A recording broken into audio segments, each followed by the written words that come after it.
Eto na ang mga babait na bata. Sisipap tapos ngayong taon. Joke, magpa-practice pa lang po kami. Nandyan ako, nakapink. Hindayan niyo, ayan. Papunta po tayo sa stage. Pila muna. Waiting. Ang mga bata. Nakaupo naman po ako, kaya okay lang po. Tsaka may electric fan. Patagdala po ako ng dati ko ng electric fan.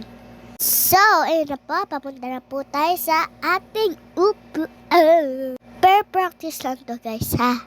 Para walang pagkakamali. Pagdating ng graduation. Dun po sa bayan. Nakata doon sa kindergarten. Tunay na case sa'yo.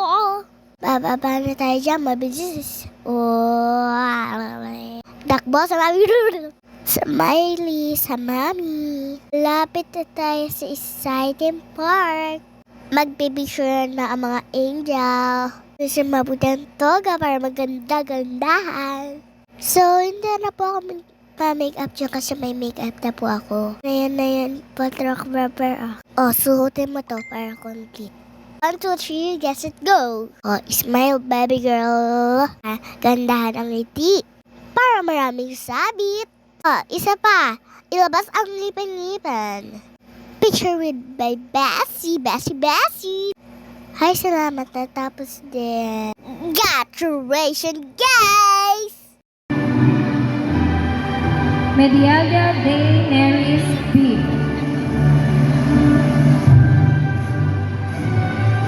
Best in Literacy, Best in Numeracy, Letter Me Kid Award, Most Active Learner, Star Reader Award, Courteous Kid Award, Enthusiastic Learner Award, Good Communicator. Baba na. Pagkatapos sabitan. Ayun ako, hanapin niyo ako. Si Mami solo. Ito po yung mga pictures namin. Kami lang po ni Mami kasi wala po si Daddy noon. Jaldia de Nurse B. Sobrang happy ko po. Grade 1 na ako pagpaso. So, thank you for watching guys. Bye-bye!